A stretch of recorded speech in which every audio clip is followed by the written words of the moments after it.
अस्सलाम वालेकुम स्टूडेंट्स। उम्मीद है आप सब खैरियत से होंगे। आप है यूट्यूब चैनल पर खुशामदीद। तो हमने बेटा चैप्टर नंबर 7 शुरू किया था, स्केलेटन सिस्टम ऑफ मैन।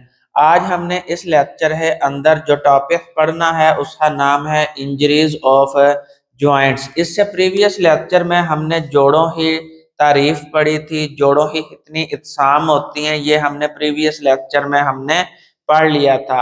आज इस लेक्चर है अंदर हमने जोड़ों की जो बीमारियां हैं उसके बारे में पढ़ना है।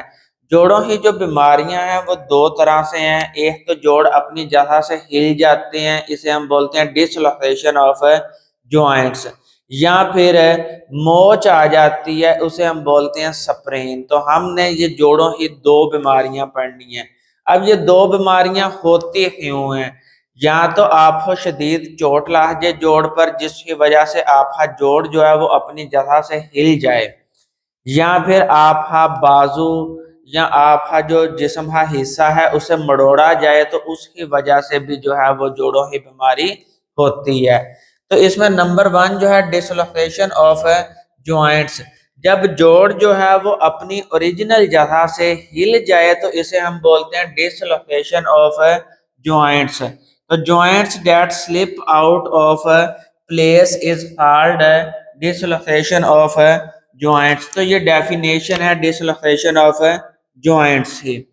अब इसकी वजह क्या बनती है? तो डिसलोकेशन ऑफ जॉइंट्स की जो वजह बनती है वो है forcefully from there normal position.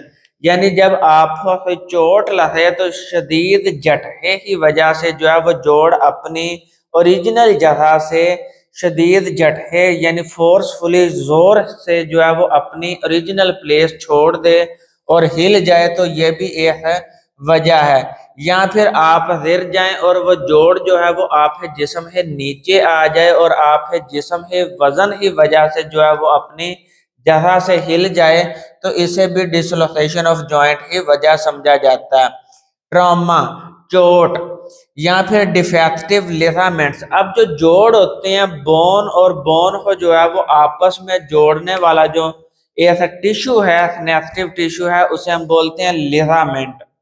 तो जब लिगामेंट दो हड्डियों को आपस में जोड़ता है और उस जोड़ पे जो लगा हुआ लिगामेंट है उस पे तो चोट लग जाए डिफेक्टिव लिगामेंट की वजह से भी जो है ये जोड़ जो है वो अपनी असल जगह से हिल जाता है।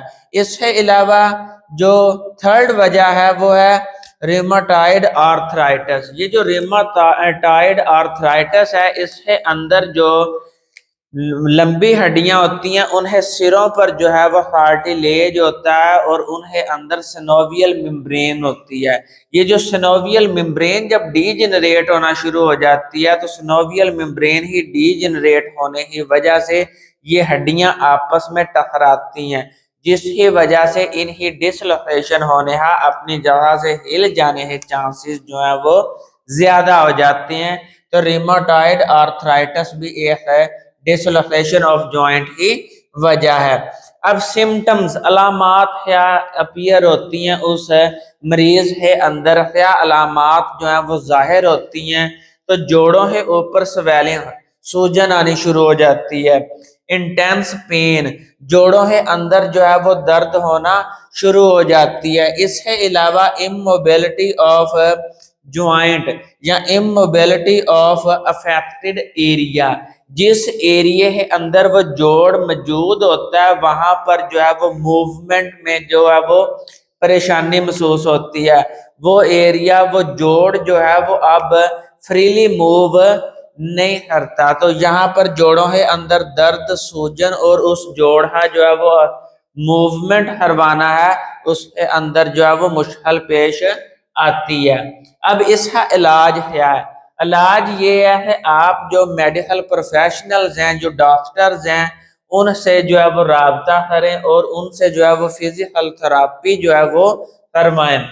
नंबर 2 जो है वो सर्जरी है। आप सर्जरी के जरिए से, ऑपरेशन के जरिए से उन जोड़ों को जो है वो रिपेयर करवाएं। अगर लिगामेंट जो है वो डिफेक्टिव है, लिगामेंट के अंदर कोई मसला है, तो आप सर्जरी के जरिए से उन लिगामेंट्स को भी रिपेयर करवा है आप जो है वो डिसलोकेशन ऑफ जॉइंट्स से जो है वो छुटकारा पा सकते हैं। तो यानी सर्जरी के दौरान जो जोड़ अपनी जगह से हिले हैं, आप ऑपरेशन करवा है उन जोड़ों को दोबारा अपनी ओरिजिनल प्लेस पर ले आए और सर्जरी जो चीरा है उसे आप ऊपर से टांके लगा है जो है वो डिसलोकेशन ऑफ जॉइंट से आप इलाज करवा सकते हैं। दूसरे नंबर पर जो डिजीज है वो है स्प्रेन।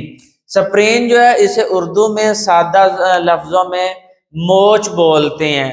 मोच जो है इस दौरान जो है वो आपका जोड़ हिलता नहीं है, इसी वजह से आपका जोड़ या आप उस जोड़ है ऊपर जो लिगामेंट है उसके अंदर जो है टिश्यूज जो है वो टूट जाते हैं। तो ये बेड रेस्ट के जरिए से चंद दिन की जो रेस्ट है उससे जो है वो आप स्प्रेन से जो है वो इलाज या छुटकारा हासिल कर लेते हैं। An injury to a ligament, यानी जब लिगामेंट जोड़ों के ऊपर जो लिगामेंट है जो कनेक्टिव टिश्यू है इसके अंदर जब चोट लग जाती है किसी वजह से, ट्रॉमा की वजह से जो है वो इसमें जो चोट लग जाती है उसे आप स्प्रेन बोलते हैं।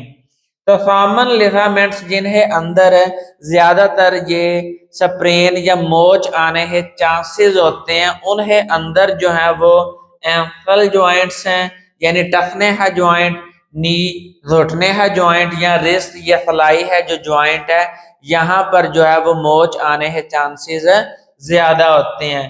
वजह क्या होती है, आपका जो लिगामेंट है जोड़ है ऊपर जो कनेक्टिव टिश्यू है इसके अंदर ज्यादा देर जो है वो स्ट्रेच हो जाए, यानी ज्यादा देर जो है वो खिंच जाए। तो इसी वजह से ये टिश्यूज जो है कनेक्टिव टिश्यू जो है वो खिंच जाए तो खींचा जाए, तो जिसकी वजह से इसके अंदर जो है वो मोच आने का चांसेस जो है वो ज्यादा हो जाते हैं।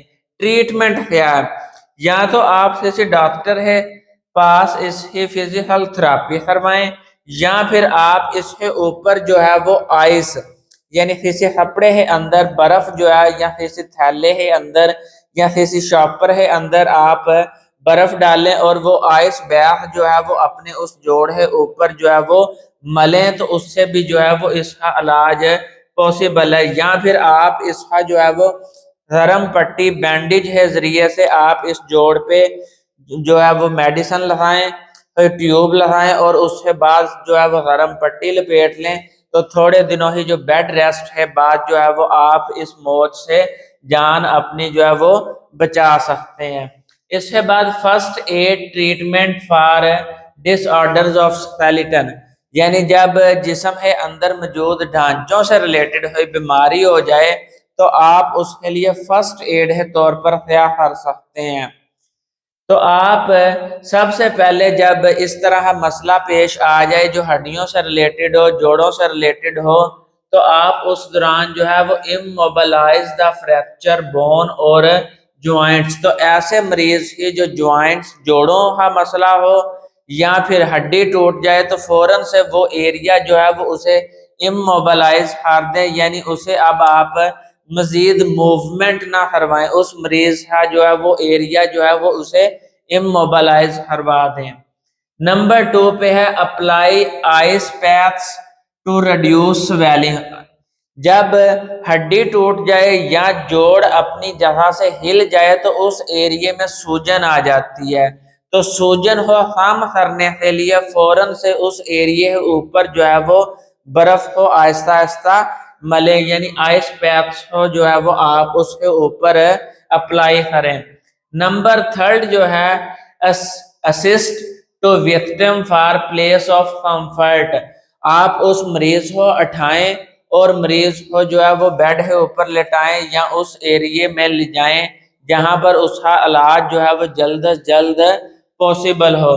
नंबर 4 है provide the support to affected area, यानी जिस एरिया के अंदर उसे चोट लग जाए तो आप उसे जो है वो जो है सहारा दें और सहारा देकर उसे प्लेस ऑफ कंफर्ट पर ले जाएं, यानी हॉस्पिटल में ले जाएं। अगर वो फ्रैक्चर कंपाउंड फ्रैक्चर हो या कॉम्प्लिकेटेड फ्रैक्चर हो, अब कंपाउंड फ्रैक्चर वो होता है जिसके अंदर हम ओपन सर्जरी करवाते हैं, यानी सर्जरी के जरिए से है जो है वो हड्डी को जड़वाते हैं, या फिर जोड़ जो है वो अपनी जगह से हिल जाए तो उसे अपनी ओरिजिनल प्लेस पे लाने के लिए सर्जरी करवाते हैं।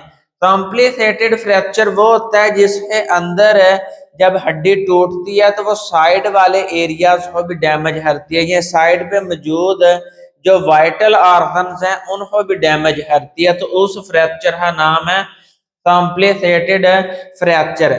जब कंपाउंड फ्रैक्चर हो जाए या कॉम्प्लिकेटेड फ्रैक्चर हो जाए तो इसलिए इस मरीज को जो है वो फौरन हॉस्पिटल जो है वो शिफ्ट करवाया जाए, क्योंकि ये वाला जो फ्रैक्चर होता है ये नॉर्मल फ्रैक्चर नहीं है, ये सिंपल फ्रैक्चर नहीं है। आप किसी नॉर्मल हड्डी जोड़ के पास जाएं और वो आपने तजर्बे से उस हड्डी को जोड़ दे, तो जब कंपाउंड फ्रैक्चर या कॉम्प्लिकेटेड फ्रैक्चर आ जाए तो तब ओपन सर्जरी जो है वो एक बेहतरीन हाल है, एक बेहतरीन इलाज है। तो ऐसे मरीज को फौरन से पहले जो है वो आप हॉस्पिटल शिफ्ट करवाएं ताकि उसका जो है वहां पर इलाज पॉसिबल हो। तो ये मैं एक दफा साइड पे और हो रहा हूँ, स्क्रीन शॉट ले लें। ये डिसलोकेशन ऑफ जॉइंट और स्प्रेन जो है ये एज ए शॉर्ट क्वेश्चन के तौर पर इम्पोर्टेंट है पेपर है पॉइंट ऑफ व्यू से। तो नेक्स्ट वीडियो में हम नेक्स्ट लेक्चर के साथ मिले हैं, उतनी देर दुआओं में याद रखें। फी अमानिल्लाह।